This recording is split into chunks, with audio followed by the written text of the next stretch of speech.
एक दिन भगवान पंचशाला नामक ब्राह्मणों के गांव में भिक्षाटन के लिए गए। मार ने शैतान ने पहले ही ग्रामवासियों में आवेश कर ऐसा किया कि भगवान को किसी ने कलछी मात्र भी भिक्षा न दी। फिर जब भगवान खाली पात्र गांव के बाहर आने लगे तब मार आया और बोला, क्या श्रमण, कुछ भी भिक्षा नहीं मिली।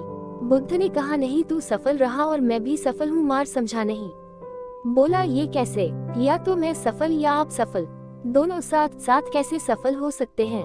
ये तो आप बड़ी तर्कीन बात कर रहे हैं। बुद्ध ने हंसकर कहा, नहीं, तर्कीन नहीं है। तू सफल हुआ लोगों को भ्रष्ट करने में, भ्रमित करने में, मैं सफल हुआ अप्रभावित रहने में, और यह भोजन से भी ज्यादा पुष्टिदायी है। मार ने एक जाल और फेंका। मार ने कहा, तो भांते फिर प्रवेश करे, शायद भिक्षा मिल ही जाए। दिन भर भूखे रहने में क्या सार, परेशानी होगी, पीड़ा होगी, दिन भर के थके मांदे आप दूर यात्रा करके आए हैं, शायद कोई दया खा ही जाए। मार ने सोचा कि इस तरह शायद बुद्ध दोबारा अपमानित हो, क्योंकि गांव के लोगों पर तो उसे भरोसा था। शायद बुद्ध दोबारा अपमानित हो तो क्रोधित हो जाएं। लेकिन बुद्ध ने कहा, जो बात गई सो गई, जो नहीं मिला वह मिलने को नहीं था, जो मिला वह बहुत है, कुछ लौट कर जाने की बात नहीं है। बुद्ध कहीं लौट कर जाते भी नहीं। बुद्ध ने कहा, बुद्ध लौट कर देखते भी नहीं पीछे। फिर आज का सुअवसर खो देने जैसा नहीं है। भोजन तो मिलता है, मिलता रहता है। आज तो हम जैसे आभास्वर लोक के ब्राह्मण, आभास्वर लोक के देवता प्रीति सुख से जीते हैं, वैसे ही जिएंगे।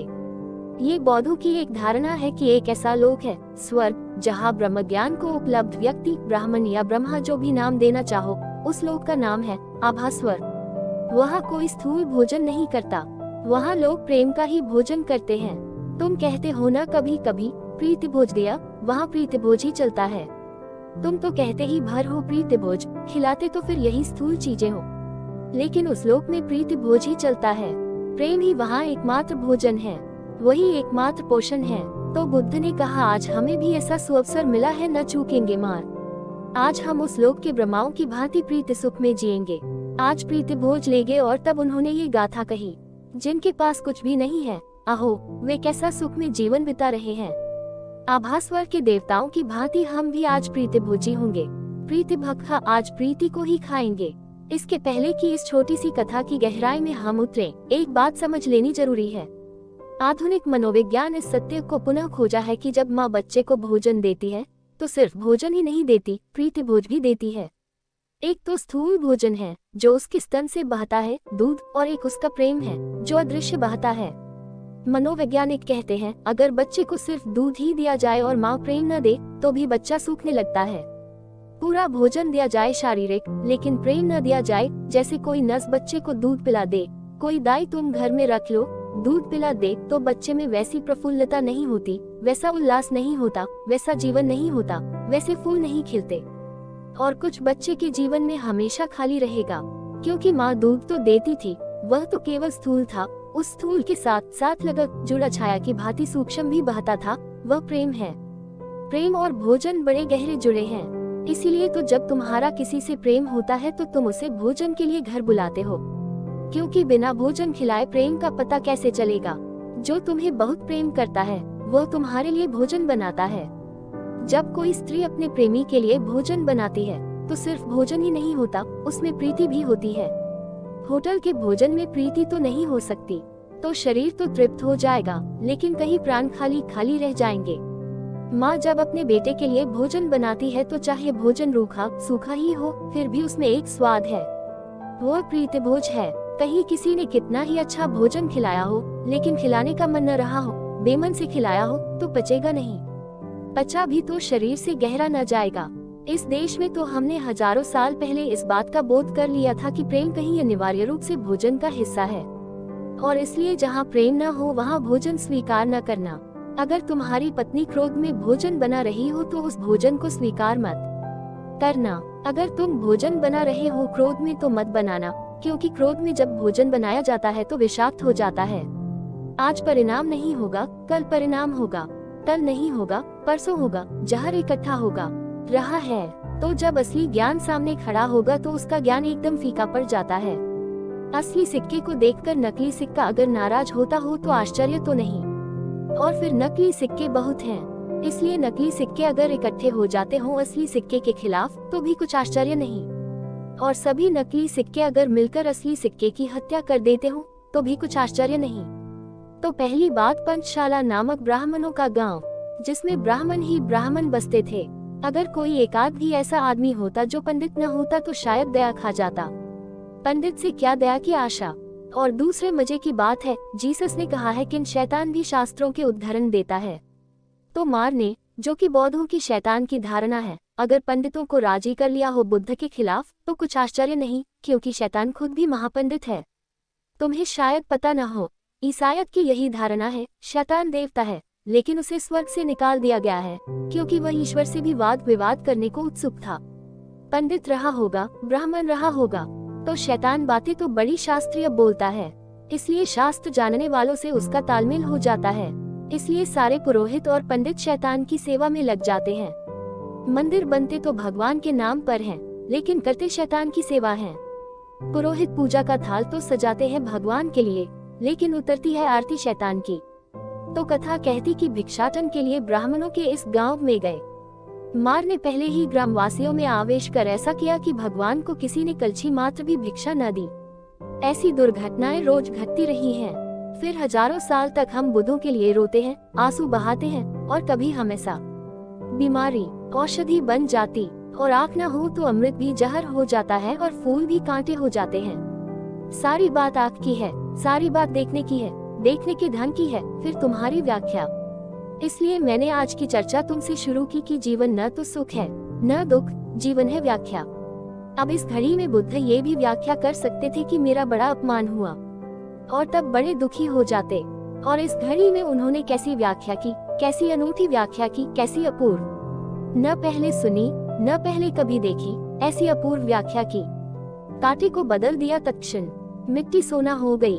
कहा कि मैं अप्रभावित हुआ, अप्रभावित रहा, मुझ पर कुछ अंतर ही न पड़ा। लोगों ने द्वार दरवाजे मेरे मुंह पर बंद कर दिए। लोगों ने कहा आगे जा, लोगों ने कहा यहाँ न मिलेगा कुछ। गांव से मैं खाली पात्र लौट आया हूँ लेकर अपने हाथ में, लेकिन ये खाली पात्र तेरी दृष्टि से खाली है, मेरी दृष्टि से भरा है, क्योंकि मैं अप्रभावित लौट आया हूँ। एक अपूर्व रस इसमें भरा है, और मैं प्रसन्न हूँ, खूब प्रसन्न हूँ। ये भोजन से भी ज्यादा पुष्टदायी है। मार ने कहा तो भानते फिर प्रवेश करें, क्योंकि मार को तो ये बात समझ में आई नहीं। मार ने तो ये बात सुनी नहीं सुनी बराबर हो गई। उसने तो कहा तो फिर एक मौका और लेना चाहिए। अगर यह अभी तक क्रोधित नहीं हुआ, नाराज नहीं हुआ, नाराज हो जाता तो मन के प्रभाव में आ जाता, नाराज हो जाता तो मार का प्रभाव शुरू हो जाता। ये नाराज नहीं हुआ, एक दफा और समझा बुझा कर इसको गांव में भेज दे, क्योंकि गांव के ब्राह्मणों पर तो भरोसा है, वे तो फिर इसको इनकार करेंगे, शायद और भी जोर से दुत्कारेंगे कि तू फिर आ गया। और हमने कह दिया कि नहीं कुछ मिलेगा, तो दोबारा अपमान की चोट शायद और भी ज्यादा होगी। तो बुद्ध को फुसलाने लगा कि आप ऐसा करें, फिर प्रवेश करें गांव में, शायद भिक्षा मिल ही जाए। दिन भर भूखे रहने में सार भी क्या है, इन बातों में क्या रखा है।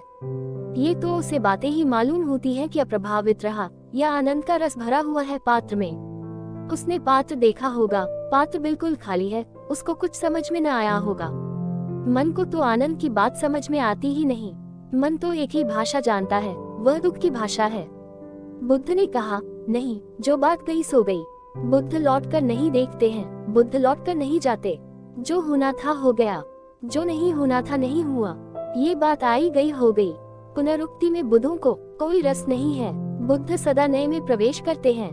फिर आज का सुअवसर हम आभास्वर लोक के ब्रह्माओं की भांति प्रीति सुख से ही बिताएंगे। और तब ये गाथा कही, जिनके पास कुछ भी नहीं है, आहो वे कैसा सुख में जीवन बिता रहे हैं। वह भिक्षा पात्र खाली शैतान के सामने करके बुद्ध ने कहा होगा, देख जिनके पास कुछ भी नहीं है, आहो वे कैसा सुख में जीवन बिता रहे हैं। नहीं, जिनके पास कुछ भी है उनके सुख का कोई पारावार नहीं, क्योंकि जिनके पास कुछ है उनके सुख की सीमा है।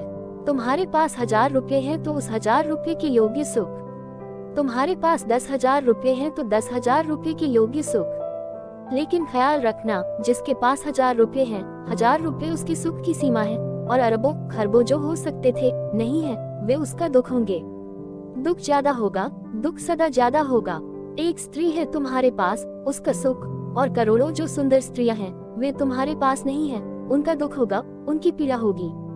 ज्यापाल सार्त्र का एक पात्र कहता है कि जब भी मैं किसी सुंदर स्त्री को देखता हूँ तो भोगना चाहता हूँ, मैं दुनिया की सारी स्त्रियों को भोगना चाहता हूँ, मगर यह कैसे संभव हो, इसलिए मैं दुखी हूँ। एक स्त्री ही भोगोगे, 2 स्त्री भोगोगे, 10 स्त्रियाँ भोगोगे, लेकिन अनंत स्त्रियाँ हैं, अनंत रूप हैं।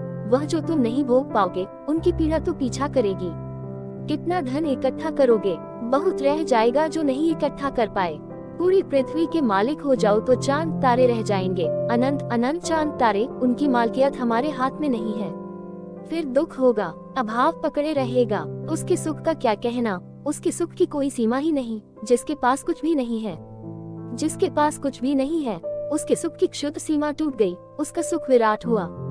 और जो कुछ भी नहीं में राजी हो गया, फिर उसको दुख कैसे हो सकता है। यही भिक्षु का अर्थ है, सन्यासी का अर्थ है न कुछ में राजी हो जाना, न कुछ में परिपूर्ण रसमग्न हो जाना, खाली भिक्षा पात्र को रस भरा देख लेना। स्वामी राम अमेरिका गए, वह अपने को बादशाह कहते थे, था उनके पास तो कुछ भी नहीं, 2 लंगोटियां थी, एक भिक्षा पात्र था। अमेरिका में किसी ने पूछा कि और सब तो ठीक है आप जो कहते हैं, मगर यह अपने आप को बादशाह कहना, यह जरा जंचता नहीं। आपके पास कुछ है तो है ही नहीं, ये 2 लंगोटी और एक भिक्षा पात्र। राम ने कहा, इन्हीं 2 लंगोटियों और भिक्षा पात्र के कारण मेरी बादशाहत थोड़ी सी कम है, जरा सी कम है। ये 2 लंगोटी और यह पात्र जरा सी अटकी है। मैंने तुमसे पीछे कहा न, डायोजनीज नग्न रहने लगा, सिर्फ एक भिक्षा पात्र रखता था। एक नदी पर भागा गया पानी पीने को, नदी से पानी भरा और तभी एक कुत्ता आया और भागा हुआ पानी में छलांग लगाकर डायोजनीज से पहले छलांग लगा ली। डायोजनीज तो अपना बर्तन साफ करके पानी पीने की तैयारी कर रहा था, उसने पानी झटपट पिया और जाने लगा। डायोजनीज ने तो पात्र फेंक दिया नदी में, पकड़ लिए कुत्ते के पैर की। गुरुदेव कहाँ जाते हो? कुत्ता भी चौंका होगा कि यह मामला क्या है। और डायोजनीज ने कहा, खूब खूब याद दिलाई, खूब वक्त पर आए, मैं नहा कि यह बर्तन घिस रहा। तुम जब बिना बर्तन के जी सकते हो मजे से, तो मैं क्यों नहीं जी सकता।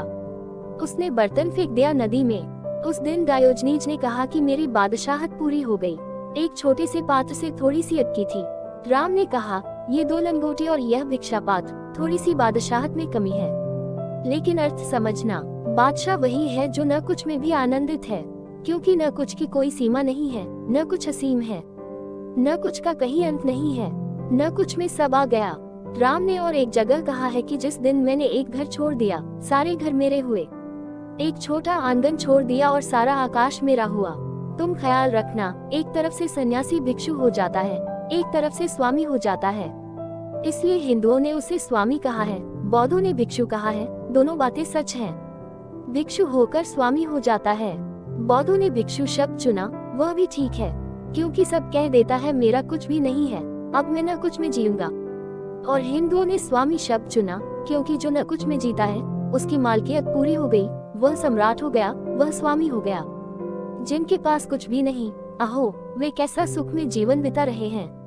बुद्ध ने कहा, तू देख पागल, तू नाहक दुखी हुआ जा रहा है, खुद भी दुखी होता है, दूसरों को भी दुखी करता। इधर हम हैं कि बड़े सुख में जी रहे हैं, सुखरूप होकर विहर रहे हैं, हमारे पास कुछ भी नहीं है। ये भिक्षा पात्र देख बिल्कुल खाली है, यही खालीपन हमारा सुख है। इसलिए बुद्ध कहते हैं शून्य समाधि है। जब तुम भीतर भी खाली हो जाओगे, कोई विचार न बचा, कोई वासना न बची, कोई आसक्ति, कोई आतुरता न बची, जब भीतर भी भिक्षा पात्र खाली हो गया, तो वहाँ भी समाधि का सुख झरने लगेगा। जो शून्य हो जाता है, उसमें पूर्ण उतर जाता है। आभास्वर के देवताओं की भांति हम भी प्रीतिभोजी होंगे। उद्धरण, अब तो आज का दिन ब्रह्मा की तरह बिताएंगे, ऐसा स्वर्गीय दिन तूने जुटा दिया मार, तेरा धन्यवाद। तू भी सफल हुआ, हम भी सफल हुए। इस देखने की कला को समझना, इस सूत्र को संभाल कर रख लेना हृदय में। ये रोज रोज काम पड़ सकता है, ये चीज ऐसी है कि रोज रोज काम में लाने की है।